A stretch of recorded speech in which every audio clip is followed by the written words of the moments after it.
สวัสดีครับนี่คือรายการออคัสเรื่องเล่าเขย่าขวัญขอบคุณทุกท่านนะครับที่ติดตามรับฟังกันถ้าถูกใจฝากกดไลค์กดแชร์กด Subscribe แล้วอย่าลืมกดกระดิ่งเพื่อติดตามสิ่งที่สำคัญนะครับถ้าใจคุณไม่กล้าพอโปรดอย่ารับฟังคนเดียวโดยวันนี้นะครับเราจะมีการนำเสนอที่แปลกขึ้นมานิดนึงนะครับโดยเราจะมีทั้งหมด3 พาร์ทด้วยกันในชื่อตอนที่ว่ารถสาธารณะใน3 พาร์ทนี้นะครับเรามาลองฟังกันว่าการที่ผู้ที่ขับขี่รถสาธารณะเขาเจอเรื่องลึกลับอะไรกันบ้างรถสาธารณะตอนที่1ตามมาเรื่องราวนี้นะครับเป็นเรื่องราวของพี่แท็กซี่คนหนึ่งที่เผอิญว่าผมได้รู้จักกับพี่เขาก็ได้อาศัยพี่เขาอยู่เป็นประจำว่าอย่างนั้นเถอะพี่เขาเล่าให้ฟังว่าในสมัยที่เขาเข้ามาขับแท็กซี่ใหม่ๆพี่เขาทำงานขับแท็กซี่เนี่ยเป็นงานเสริมขับเฉพาะตอนกลางคืนซึ่งเขาจะไปอยู่ตามหน้าสถานบันเทิงนะครับก็อย่างที่เราทราบกันเขาจะวิ่งรับงานคนมาเที่ยวพากลับบ้านก็วิ่งวนอยู่แถวนั้นนะครับผมในคืนวันนั้นเป็นวันธรรมดาซึ่งผู้โดยสารจะน้อยกว่าช่วงศุกร์เสาร์อาทิตย์อยู่แล้วซึ่งในวันนั้นพี่เขาคงได้รอบน้อยคิดว่าเพิ่งจะได้แค่สักรอบ2 รอบเองนี่จะเข้าเที่ยงคืนกว่าอยู่แล้วเขาจอดอยู่นิ่งๆนะครับผมก็คือไม่มีลูกค้าซึ่งอยู่ดีผู้โดยสารเป็นผู้ชายนะครับไม่พูดไม่จาอะไรขึ้นมาบนรถเลยแล้วก็บอกเขาว่าไปส่งที่รามอินทราคือพี่เขาก็ไปไกลก็ไกลก็รับนะครับพอออกรถไปได้สักระยะหนึ่งคือการขับรถนะครับผมพี่ก็อยู่บนแท็กซี่ตลอดเวลาคือเขาต้องมีสเปรย์ปรับอากาศอะไรน้ำหอมอะไรอย่างเงี้ยแต่กลิ่นที่เขาได้หลังจากที่ออกรถไปประมาณสัก5 นาทีเนี่ยมันเป็นกลิ่นแบบฉุนคล้ายกลิ่นแอมโมเนียนะครับพอพี่เขาได้กลิ่นเขาก็มองไปที่กระจกหลังก็เห็นผู้ชายที่ขึ้นมานะครับผมก็ถามว่าหน้าตาเป็นยังไงก็หน้าตาดีนะครับผมแต่งตัวเหมือนพี่เขาบอกว่าแต่งตัวเหมือนคนเที่ยวทั่วๆไปนี่แหละครับพอขับไปสักพักหนึ่งกลิ่นก็หายไปมันเปลี่ยนนะครับผมมันเปลี่ยนกลายเป็นกลิ่นเหมือนกลิ่นดอกไม้มันมาอ่อนๆนะครับกลิ่นมาอ่อนๆเหมือนกลิ่นดอกไม้ดอกไม้อบดอกไม้ไทยปรากฏว่ามันคล้ายน้ำอบทีเนี้ยเขาก็เหลือบขึ้นไปมองที่กระจกหลังอีกครั้งหนึ่งทีนี้ชัดเลยครับผมคือสิ่งที่พี่เขาเห็นเป็นพี่อธิบายว่ามันคือซากศพที่แห้งเหมือนเนื้อแห้งติดกระดูกผิวหนังสีดำสนิทเลยแต่ผิวหนังหรือว่าเนื้อหนังเนี่ยมันแห้งติดกระดูกเสื้อผ้าที่เขาใส่เนี่ยพี่เขาบอกชัดเจนนะครับว่าอันนี้ต้องเป็นเสื้อผ้าโรงพยาบาลแน่ๆผมสีดำยาวปันธงชัดเจนครับว่าต้องเป็นผู้หญิงแน่ๆเห็นปุ๊บก็ตกใจเกือบจะเหยียบเบรกแต่ศพนั้นมันลืมตาขึ้นมามองเขาดวงตาเป็นสีขาวขุ่นแล้วมันรู้สึกยังไงไม่รู้ว่าเขาไม่สามารถจะบังคับตัวเองได้คือบังคับให้ตัวเองจอดรถไม่ได้ก็คือต้องขับไปเรื่อยๆเขาก็คือพูดง่ายๆว่าเกรงทำอะไรไม่ถูกพี่บอกทั้งที่พระนี่ห้อยอยู่เต็มคอเลยนะครับแต่แบบว่าไม่รู้จะทำยังไงขับรถไปดีใจขึ้นมาทันทีเลยครับเห็นแสงวับอยู่ข้างหน้าปรากฏว่าเจอด่านตำรวจก็เรียกจอดก็ค้นเพราะว่านั่นมันก็ดึกแล้วนะครับประมาณเที่ยงคืนเข้าไปจะตี 1อยู่แล้วตำรวจก็เรียกตรวจนะครับตามปกติก็ไขกระจกลงพี่ตำรวจก็บอกให้ลดกระจกลงนะครับแล้วก็ขอดูใบขับขี่อะไรประมาณนี้แล้วก็2 คนในรถพี่ตำรวจเขาเหลือบไปเห็นข้างหลังคืออันนี้พี่คนขับเขาเล่านะครับว่าพี่ตำรวจเขาก้มลงมาดูว่ามีใครนั่งอยู่อะไรอย่างเงี้ยเหมือนเขาเห็นอะไรบางอย่างเขาก็ถอยหลังแล้วเอาไฟส่องเข้ามาตรงที่นั่งเบาะที่อยู่ข้างหลังคนขับพอดีเขาอึ้งแล้วค้างอยู่อย่างนั้นนะครับพี่คนขับมันก็มองแล้วคุณตำรวจทำไมค้างอยู่อย่างนั้นล่ะครับก็เรียกคุณตำรวจครับตำรวจคนนั้นก็ไม่ได้ตอบอะไรได้แต่ใช้สัญญาณมือบอกว่าให้ผ่านไปได้เท่านั้นเองแต่พอพี่เขาเหลือบขึ้นไปมองที่กระจก2 หลังอีกทีนี้ไม่เห็นแล้วเขาก็เลยขับแล้วก็ผ่านด่านออกมาพอผ่านด่านออกมาทีเนี้ยมันเริ่มชัดเจนขึ้นตอนที่อันนี้ใกล้ถึงบ้านแล้วใกล้ถึงบ้านผู้โดยสารแล้วจอดตรงสี่แยกไฟแดงเด็กขายพวงมาลัยนะครับเห็นแท็กซี่ก็วิ่งเข้ามาพี่เขาก็ไม่รู้จะทำยังไงคือเด็กก็ยื่นพวงมาลัยเข้ามาเหมือนว่าจะขายพวงมาลัยนะครับแล้วก็เหลือบไปเห็นเด็กผู้ชายคนนั้นทิ้งพวงมาลัยแล้ววิ่งหนีไปเลยน้องผู้ชายที่เป็นผู้โดยสารที่นั่งอยู่ข้างหลังก็ตกใจหันมองเหลียวซ้ายเหลียวขวาว่ามันเกิดอะไรขึ้นพี่คนขับเขาก็ไม่รู้จะพูดยังไงก็ได้แต่ตะโกนเรียกไอ้หนูเด็กก็วิ่งไปเลยพอดีจังหวะไฟเขียวครับผมก็เลยเดินหน้าต่อ จังหวะที่จอดรถตื้อคือปกติแล้วเนี่ยเวลาที่ลูกค้าจ่ายตังค์ดูตามมิเตอร์พอจ่ายตังค์มาเสร็จปุ๊บเขาลงไปเนี่ยจังหวะประตูมันจะปิดปึ้งเลยแต่อันนี้ไม่มันทิ้งระยะเอาไว้นิดนึงทิ้งระยะนะครับผมมันทิ้งระยะเอาไว้นิดนึงพี่เขาก็สงสัยว่าผู้โดยสารไม่ปิดประตูหรือยังไงขับมาส่งก็สยองพอแล้วพี่เขาก็เลยเหลียวหันไปดูจังหวะที่พี่เขาเหลียวหันไปประตูก็ปิดเข้ามาภาพที่เห็นเป็นภาพสุดท้ายคือชายหนุ่มคนนั้นเป็นผู้โดยสารเดินกำลังจะเข้าไปในอพาร์ตเมนต์ภาพสุดท้ายที่เขาเห็นเป็นภาพที่เป็นผู้หญิงผมยาวใส่ชุดสีขาวเหมือนชุดคนป่วยในโรงพยาบาลผิวหนังสีดำสนิทแห้งเป็นกระดูกมือซ้ายเกาะที่ไหล่ของผู้ชายคนนั้นแล้วเดินตามเขาพี่เขาบอกว่านั่นแหละครับคือการเห็นผีครั้งแรกในชีวิตจริงๆทั้งที่พระยังเต็มคออยู่รถสาธารณะตอนที่2กลับบ้านเรื่องราวนี้นะครับเป็นเรื่องราวของพี่คนหนึ่งที่ขับรถผ่านระบบแอปพลิเคชันเรียกรถคือการขับรถผ่านแอปดูมันไม่น่าจะเกิดเหตุการณ์แบบนี้ขึ้นได้นะครับแต่แล้วมันก็เป็นไปแล้วงั้นเราก็มาลองฟังกันดูนะครับว่าเรื่องราวมันเป็นยังไงคือพี่คนนี้เขาจะขับรถช่วงหลังเลิกงานนะครับผมง่วงหรือเหนื่อยเมื่อไหร่ก็กลับวันนั้นก็ประมาณ4 ทุ่มแล้วมีลูกค้าเรียกให้ไปรับที่โรงพยาบาลแถวถนนวิภาวดีจะไปถ้าจำไม่ผิดนะครับจะไปนนทบุรีพี่เขาก็กดรับงานตามปกติแล้วก็เดินทางไปรับลูกค้าซึ่งเขาก็ส่งข้อความไปว่ากำลังไปนะครับตามปกติอยู่แล้วลูกค้าก็ตอบกลับมาได้ครับผมรออยู่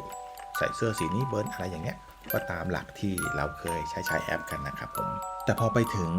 ที่หน้าโรงพยาบาลปุ๊บลูกค้านะครับเขาบอกว่าเป็นชายวัยกลางคนนะครับมีกระเป๋าเอกสารใบนึงในระหว่างที่ขับไปไม่มีเหตุการณ์อะไรเลยไม่มีกลิ่นไม่มีความน่ากลัวไม่มีอะไรก็ขับไปตามปกติพอถึงที่หมายนะครับที่หมายที่ไปเนี่ยมันเป็นหมู่บ้านทางเข้าขนาดใหญ่นะครับผมแต่ว่ามันอยู่ในซอยลึกแล้วก็เปลี่ยวลูกค้าก็จ่ายเงินโดยระบบเงินสดนะครับผมก็จ่ายเป็นเงินสดเลยคือที่เหลือมาเนี่ยแกก็ได้ทิปมาด้วยจากทริปนั้นนะครับผมเพราะดูแล้วแบบหมู่บ้านใหญ่มากบ้านใหญ่โตมากลูกค้าเป็นคนมีตังค์ว่างั้นเถอะนะครับผมเรื่องราวมันเริ่มขึ้นตอนที่ว่าพอตอนเช้าครับผมตอนเช้าวันนั้นเป็นวันเสาร์ก่อนที่พี่เขาจะออกไปรับงานก็สายๆหน่อยตอนวันเสาร์อาทิตย์ก็จะออกสายๆหน่อยเพราะคนจะเริ่มออกไปกันประมาณสักเที่ยงบ่ายๆก็ตามวิธีการขับของแต่ละคนนะครับก่อนจะออกไปเขาก็กดเช็คในแอปดูแล้วก็มานั่งนับตังค์ดูว่าได้ตังค์ครบไหมหักเป็นทุนอะไรก็ทำบัญชีตามประสานะครับผมแต่ที่เขาเช็คในระบบกับเช็คเงินแล้วเนี่ยปรากฏว่างานมันหายไปงานหนึ่งแต่ตังค์ครบนะครับผมตังค์ที่อยู่ในระบบได้มาครบลูกค้าที่จ่ายเป็นเงินสดเขาก็ได้มาครบตัวงานมันครบแต่ที่มันหายไปเนี่ยมันหายไปงานสุดท้ายนะครับก่อนเขาจะกลับบ้านซึ่งมันคาใจเขามากเพราะว่างานสุดท้ายงานนั้นมันจะทำให้เขาได้ครบตามโบนัสรอบการวิ่งที่บริษัทกำหนดไว้เขาโทรเช็คกับที่บริษัทก็ไม่มีงานนั้นแต่มันขาดงานนั้นไปงานหนึ่งมันทำให้เขาคาใจมากก็ไม่รู้จะทำยังไงซึ่งวันนั้นเขาบอกว่าเขาเสียอารมณ์มากเขาไม่อยากจะออกไปวิ่งรับงานเลยแต่อยู่ดีเขาก็คิดขึ้นมาได้ว่างานสุดท้ายที่เขารับเนี่ยบ้านลูกค้าเนี่ยอยู่ไกลมากที่ผมบอกให้ไปส่งที่นนทบุรีซึ่งบ้านเขาอยู่อีกฝากหนึ่งของกรุงเทพเขาไม่ค่อยชำนาญทางเท่าไหร่เขาก็เลยคิดขึ้นได้ว่าเขาเป็นคนที่ตั้งแมปแล้วกลับบ้านเลยเพราะว่างานมันครบแล้วไงครับเขาก็เลยตั้งแมปกลับบ้านเลยปรากฏว่าเขาไปดูในแมปเปิดอันสุดท้ายขึ้นมาดูมันมีพิกัดจริงๆครับว่าเขากลับจากจุดที่นนทบุรีกลับมาบ้านเขาพี่เขาก็ด้วยความคาใจนะครับก็เลยกดรีเวิร์สกลับไปก็คือตั้งต้นจากบ้านเขากลับไปจุดสุดท้ายที่เขาไปเขาใช้เวลาขับรถไปเนี่ยประมาณเกือบครึ่งชั่วโมงได้ขับรถไปคนมันคาใจนะครับผมอันนี้ผมเข้าใจมันสงสัยมันหงุดหงิดขับรถกลับไปพอเข้าไปในซอยแทบไม่เชื่อสายตาตัวเองเลยว่าซอยมันเปลี่ยวมันเป็นถนนแบบลาดยางก็จริงแต่มันแบบดูเก่ามากสองข้างทางเป็น เป็นทุ่งนาอีกฟากหนึ่งเป็นทุ่งนาอีกฟากหนึ่งเป็นป่ารกทึบเลยเข้าไปพอขับไปถึงจุดที่ทางเข้าหน้าหมู่บ้านขนลุกสู้ทั้งตัวเลยครับพี่ปรากฏว่ามันคือหมู่บ้านล้างอ่ะเป็นหมู่บ้านแบบใหญ่มากเป็นหมู่บ้านของแบบว่าราคาบ้าน4 ล้าน5 ล้านขึ้นไปอ่ะแต่มันกลายเป็นหมู่บ้านล้างทั้งหมดเลยทางเข้าที่ตอนเห็นที่เมื่อคืนเนี่ยดูสวยงามเป็นซุ้มประตูสวยงามใหญ่โตปรากฏว่าตอนเช้ามันกลายเป็นซุ้มประตูที่มีต้นไม้ขึ้นรกเต็มไปหมดแต่ด้วยความที่เขาแบบไม่มั่นใจนะบางทีแล้วเนี่ยอาจจะไม่ใช่ก็ได้มองเข้าไปถนนที่วิ่งเข้าไปนะครับผมก็มีต้นไม้ล้มเศษใบไม้มันเหมือนป่านะพี่เขาแบบขนลุกชันทั้งตัวเลยเมื่อขับไปจอดที่หน้าบ้านที่เขาไปส่งจากแมปจากจุดตรงนั้นมันบอกคุณถึงที่หมายแล้วปรากฏว่ามันเป็นบ้านล้างครับประตูหน้าต่างไม่มีแล้วต้นไม้ขึ้นรกชันไปหมดเลยคือว่าสภาพเป็นแบบบ้านผีสิงยังไงอย่างนั้นเลยพี่เขาทั้งช็อกทั้งกลัวและนั่นก็คือประสบการณ์ที่เขาไม่เคยลืมรถสาธารณะตอนที่3ช่วยด้วยเรื่องนี้เป็นตาของพี่วินมอเตอร์ไซค์กันบ้างนะครับพี่คนนี้เข้ามาขับวินเพราะว่ามีญาติเขาชวนมาคือก่อนหน้านี้พี่เขาเป็นลูกน้องผู้รับเหมาที่อยู่ต่างจังหวัดพอดีกับมีคนขายเสื้อในวินที่ญาติของเขาทำงานอยู่ก็เลยชวนกันมาขับวินในกรุงเทพแล้วเรื่องมันก็เริ่มที่ตรงนั้นนะครับคืนนั้นมันดึกมากแล้วแต่ว่าพี่เขาออกมาซื้อของก็ขี่มอเตอร์ไซค์ออกมาตามทางในซอยนะครับขับมาเรื่อยๆซึ่งพี่เขาบอกว่าข้างหน้าเป็น4 แยกถนนตัดเข้าซอยเห็นกระบะวิ่งมาจากทางขวาอย่างเร็วชนกับมอเตอร์ไซค์ที่อยู่ข้างหน้าที่พี่เขาเห็นว่ามันวิ่งอยู่ไกลๆอย่างแรงมอเตอร์ไซค์ลอยมอเตอร์ไซค์นะครับผมลอยฟาดเสาไฟฟ้าเต็มตาซึ่งอย่างที่บอกนะครับผมท้ายซอยเป็นช่วงที่เปลี่ยวและมันสามารถออกได้หลายทางกระบะนะครับผมขนาดหน้าบู้เลยกระบะไม่ลงมาดูถอยหลังนิดนึงแล้วหักหัวออกขับหนีไปเลยอย่างเร็วมากพี่เขาก็เลยรีบบิดรถเข้าไปที่จุดเกิดเหตุนะครับผมลงไปดูคนเจ็บสภาพคนเจ็บเนี่ยเขาบอกว่าคอเนี่ยหมุนได้รอบเลยครับแต่ที่หนักสุดคือคนเจ็บกระอักเลือดออกมาพุ่งออกมาเลยเป็นปริมาณที่เยอะมากแบบว่าพี่เขาบอกว่าเสื้อผ้าเขานี่เลอะเลือดคนเจ็บไปหมดเลยพี่เขาก็ตกใจแบบท่าทางคนเจ็บจะเจ็บหนักไอ้ครั้นจะโทรออกมือถือก็ดันไม่มีตังค์เพราะว่าพี่เขาออกมาเนี่ยเขาจะออกมาเติมตังค์เขาบอกว่าต้องไปซื้อบัตรเติมเงินเอาง่ายๆเขาไม่รู้ทำยังไงพี่ก็บอกว่าเขาก็เลยเอาคนเจ็บวางลงไปแล้วก็รีบขึ้นมอเตอร์ไซค์บิดออกมาหน้าปากซอยเลยเพราะว่าพี่เขาจำได้ว่าที่หน้าปากซอยมีมูลนิธิมีรถมูลนิธิจอดอยู่เพราะข้างหน้ามันคือยังไงครับถนนแถวนั้นที่พี่เขาไปวิ่งวินอยู่มันเป็นถนนแถวชานเมืองเป็นถนนเมนซึ่งมันเกิดอุบัติเหตุค่อนข้างที่จะบ่อยมูลนิธิก็เลยมาจอดอยู่ในปั๊มใกล้ๆปากซอยนั่นแหละครับผมพอเขาถึงปากซอยก็วิ่งมาเต็มที่เลยแล้วก็รีบบอกมูลนิธิอธิบายตรงแยกก็ไม่ถูกเพราะว่าตัวเองก็เพิ่งมาขับวินได้ยังไม่ถึงอาทิตย์เลย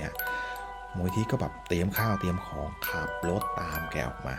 แกก็บิดมอเตอร์ไซค์นำเลยเพราะว่าเห็นสภาพมันรู้แล้วว่าคนเจ็บเจ็บหนักมากขับมากันตามกันมาหลายคันเลยครับผมพี่ก็บอกว่าพอถึงจุดเกิดเหตุที่เขาจำได้แม่นเพราะว่าแย่ตรงเนี้ยเลยไปอีกนิดนึงมันก็ถึงห้องเช่าของเขาแล้วนะครับปรากฏว่าตรงนั้นเงียบกริบไม่มีร่องรอยไม่มีอะไรเลยเขาก็ตกใจบอกว่าทุกคนก็จอดรถแล้วลงมาดูกันไม่รู้จะพูดยังไงก็แล้วสุดท้ายคือพี่มูลนิธิอีกคนหนึ่งเขาขับทะลุออกมาอีกซอยหนึ่งคือพี่คนนี้แกอยู่ที่นี่มานานแกก็จอดรถดูถามว่ามีอุบัติเหตุอะไรกันเหรอประมาณนี้ก็บอกว่าเนี่ยมีคนแจ้งเหตุมาว่าเนี่ยมีชนแล้วหนีตรงนี้เนี่ยมีคนเจ็บอาการสาหัสเลยพี่เขาบอกว่าสภาพเนี่ยคอหมุนได้เลยไม่รู้ว่าจะรอดหรือเปล่าอะไรประมาณเนี้ยปรากฏว่าพี่คนนั้นเขาเดินเข้ามาแบบนิ่งมากครับแล้วเขาบอกว่าตรงนี้มันเคยมีอุบัติเหตุนะครับแต่มัน 5-6 เดือนมาแล้วพี่ก็เป็นคนเก็บเองเกิดเหตุการณ์ชนแล้วหนีตอนนี้ยังจับคนร้ายไม่ได้เลยนะไม่เป็นไรหรอกไม่ใช่คุณคนแรกที่เจอเหตุการณ์แบบนี้ แถวเนี้ยเขาเจอกันมาอย่างเงี้ยเยอะแล้วพี่วินได้ยินอย่างนั้นก็รู้สึกโมโหเหมือนกับว่าเขาหลอกหรือว่าอะไรยังไงเขาก็หันไปพูดกับพี่มูลนิธินะครับผมว่าผมเห็นกับตาจะโกหกได้ไงก็ดูสิว่านี่ที่เสื้อผมพอก้มมาดูที่เสื้อตัวเองไม่มีรอยเลือดอะแต่พี่เชื่อไหมครับว่าทุกคนที่มูลนิธิอะตอนที่พี่เข้าไปแจ้งอะทุกคนต่างพูดเป็นเสียงเดียวกันเลยว่าเห็นว่าสภาพพี่เขาอะมีเลือดเปิดเต็มตัวพอถึงจุดนี้ขึ้นมาปุ๊บพี่เขาขนลุกสู้ไปทั้งตัวเลยวันรุ่งขึ้นเก็บของกลับบ้านครับไม่ขับวินในซอยนั้นต่อแล้วครับแล้วนั่นก็เป็น3เรื่องนะครับจาก Orcas Story อย่าลืมนะครับผมถ้าชอบใจฝากกดไลค์กดแชร์กด Subscribe แล้วอย่าลืมกดกระดิ่งติดตามสิ่งที่สำคัญนะครับผมถ้าใจคุณไม่กล้าพอโปรดอย่ารับฟังคนเดียวสำหรับวันนี้สวัสดีครับ